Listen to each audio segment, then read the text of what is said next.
Salut à tous, mes chers étudiants, mes chers abonnés. Je m'adresse à mes chers étudiants et deuxième année de bac sciences physiques, sciences expérimentales.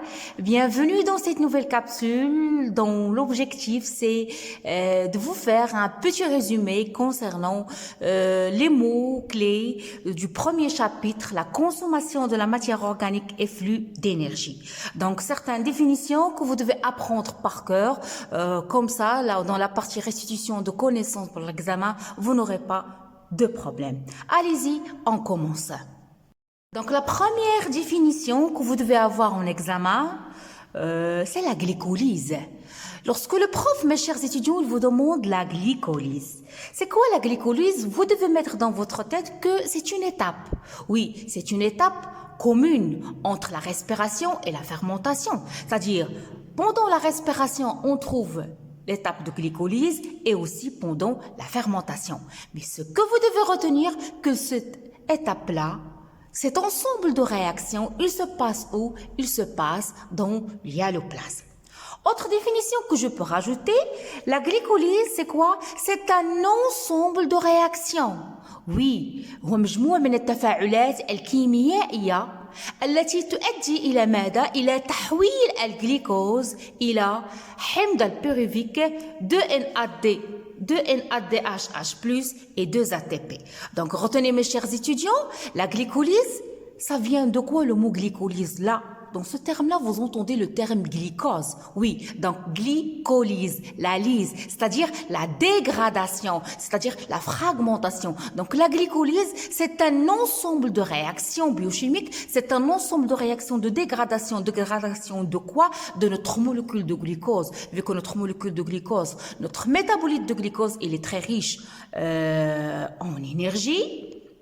Durant la glycolyse, le glucose sera dégradé, sera transformé en quoi? En 2 acides pyruviques, en 2 NADH+, en 2 ATP. Donc vous devez apprendre par cœur ces définitions-là, sans oublier aussi la réaction chimique.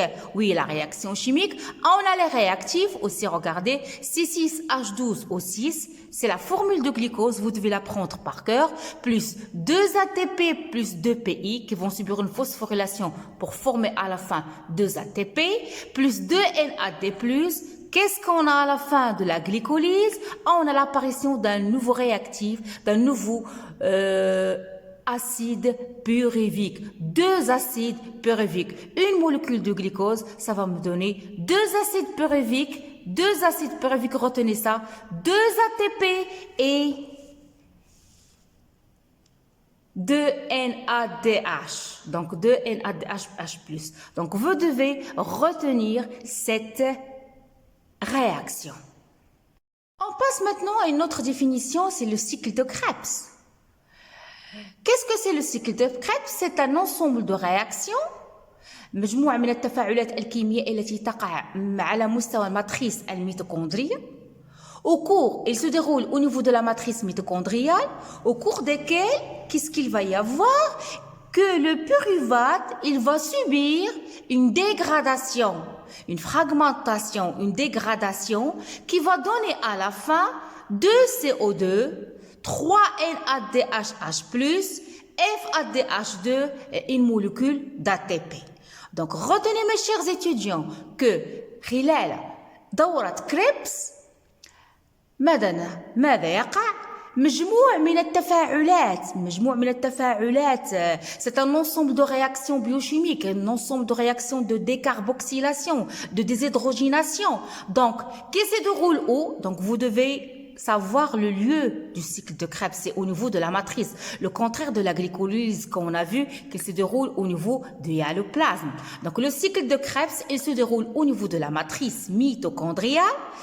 Quelles sont les transformations qui auront lieu? C'est on note une dégradation du pyruvate qui va subir une dégradation pour donner à la fin 2 CO2, 3 NADH+, FADH2 et une molécule d'ATP. Troisième définition, c'est la chaîne respiratoire. La chaîne respiratoire, mes chers étudiants, elle correspond à une association de complexes protéiques, c'est-à-dire un ensemble de protéines qui vont former de complexes protéiques qui sont présents au sein de la membrane interne.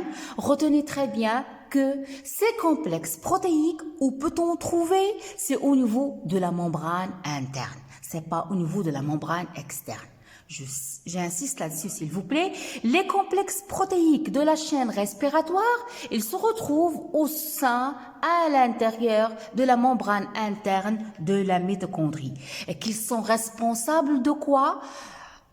Responsables, avec l'ATP synthétase, de la phosphorylation oxydative. Phosphorylation oxydative. Donc, chaîne respiratoire, c'est une association de complexes protéiques. Où peut-on les trouver? Au niveau de la membrane interne de la mitochondrie. Et quel est le rôle de ces complexes protéiques que vous avez déjà vu dans le cours? C'est la phosphorylation oxydative. Qu'est-ce que c'est les sphères pédonculées? Qu'est-ce que c'est les sphères pédonculées? Ou bien je peux dire l'ATP synthétase. Donc, lorsque vous entendez le terme synthétase, c'est une enzyme. Donc, les sphères pédonculées, ce sont des structures qui contiennent l'ATP synthétase. Oui, ce sont des structures qui contiennent l'ATP synthétase. On se pose la question synthétase. Vous avez déjà entendu en troisième année de collège de l'amylase pancréatique, peptidase, protéase, tout ça. Lorsque vous entendez le terme ase, c'est une enzyme. Oui, l'ATP synthétase, mes chers étudiants bac 2, c'est une enzyme qui permet quoi? Regardez ce terme-là, je peux le partager en deux. Ase et synthé.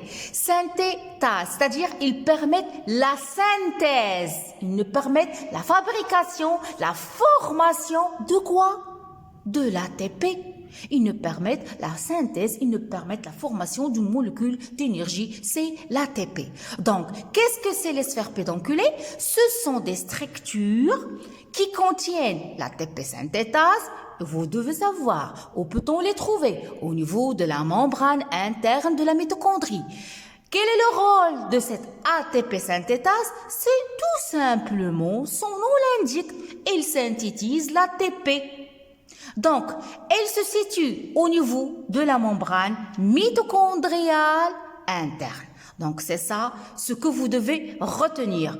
Qu'est-ce que ces sphères pédonculées? Je me pose la question. Ce sont des structures, des complexes protéiques qui contiennent de l'ATP synthétase. Qu'est-ce que c'est l'ATP synthétase? C'est une enzyme qui permet la synthèse de l'ATP. Où peut-on trouver cette sphère pédonculée? C'est au niveau de la membrane interne mitochondriale. Une mitochondrie. Lorsque je vous dis une mitochondrie, la mitochondrie, c'est l'équivalent de chloroplaste chez la cellule végétale. Vous avez déjà vu l'an dernier le rôle des chloroplastes au niveau de la cellule végétale. C'est le siège de la photosynthèse. Aujourd'hui, cette année-là, les mitochondries, c'est le siège d'un phénomène très précieux, c'est d'un phénomène très important, c'est le siège de la respiration. Mais on se pose la question, qu'est-ce que c'est une mitochondrie? Mes chers étudiants, une mitochondrie, c'est un organite cellulaire. Oui, parmi les organites que se trouvent, il y a l'appareil de Golgi, il y a le réticulum endoplasmique, il y a les ribosomes, etc. Donc, mitochondrie, c'est un organite cellulaire qui est entouré d'une double membrane, c'est-à-dire une membrane interne et une membrane externe. OK? Et d'un liquide qui est riche en enzymes appelé la matrice. Donc, vous devez retenir, la mitochondrie, c'est un organite cellulaire. C'est le siège responsable de la respiration cellulaire. De quoi il est formé? La structure de deux membranes, d'une double membrane, je veux dire, une membrane interne et une membrane externe et d'un liquide qui est riche en enzymes que je nomme la matrice. Sans oublier aussi, cet organite, il est indispensable à la respiration cellulaire. S'il n'y avait pas de mitochondrie, le processus de la respiration cellulaire n'aura pas lieu. On passe à un autre terme. À maintes reprises, mes chers étudiants, vous entendez le terme ATP. Oui, ATP, ATP, ATP. Mais qu'est-ce que c'est l'ATP? Le mot ATP, c'est une abréviation du nom adénosine. A, c'est adénosine. T, c'est tri, c'est-à-dire 3. Et P, c'est phosphate. Donc A, c'est adénosine. T, c'est tri. P, c'est phosphate. C'est quoi l'ATP, mes chers étudiants? Bon, c'est une molécule qui est riche en énergie. Oui, comme vous le savez déjà, les sucres sont riches en énergie, comme le glucose, comme le glycogène, comme le saccharose. L'ATP, c'est une molécule qui est très riche en énergie, qui libère cette énergie en se convertissant en ATP, en adénosine diphosphate. Donc, ATP, c'est l'adénosine triphosphate. C'est une molécule riche en énergie qui libère son énergie en se convertissant, c'est-à-dire en se transformant en ADP, en adénosine diphosphate. Qu'est-ce que c'est le gradient H+, mes chers étudiants, les bac 2? Le gradient H+, c'est une grande différence. Il y a une différence de concentration des protons. Une différence de concentration des protons H+, c'est-à-dire on a un endroit où la concentration des protons H+, est très élevée et on a un autre endroit où la concentration des protons H+, elle est très faible. Donc, ces endroits-là, ce sont la matrice et l'espace intermembranaire. Donc, cette grande différence de concentration de protons H+, entre la matrice et entre l'espace intermembranaire, c'est cette différence-là, mes chers étudiants, retenez bien, qui va conduire à l'activation de l'ATP synthase. S'il n'y avait pas cette différence de concentration, l'ATP synthase ne sera pas activée. Donc, retenez, gradient H+, c'est une grande différence de concentration des protons H+, entre la matrice et l'espace intermembranaire, qui va engendrer l'activation de l'ATP synthase. De cette manière-là, sera fabrication de l'ATP. Le hyaloplasme. Qu'est-ce que c'est le hyaloplasme? Le hyaloplasme, c'est une substance fondamentale du cytoplasme. C'est un gel visqueux, gel shaffaf, qu'on peut l'appeler le cytosol, qui est riche en eau. On trouve de l'eau, des substances protéiques, mawad protéinia, des ions, et dans lequel il baigne les organites. Donc, retenez, mes chers étudiants, que le hyaloplasme, c'est une substance fondamentale du cytoplasme. C'est un gel visqueux qu'on peut le nommer le cytosol. On peut le emprunter un autre nom, le cytosol. On trouve dedans de l'eau, des substances protéiques, des ions et dans lequel il baigne les organites. Ajoutez, mes chers étudiants, que dans le hyaloplasme se déroule la glycolyse. C'est au niveau du hyaloplasme se déroule la glycolyse et aussi c'est au niveau du hyaloplasme où se déroule la fermentation. Donc retenez bien, au niveau du hyaloplasme, on observe deux processus, la réaction de glycolyse et aussi la fermentation.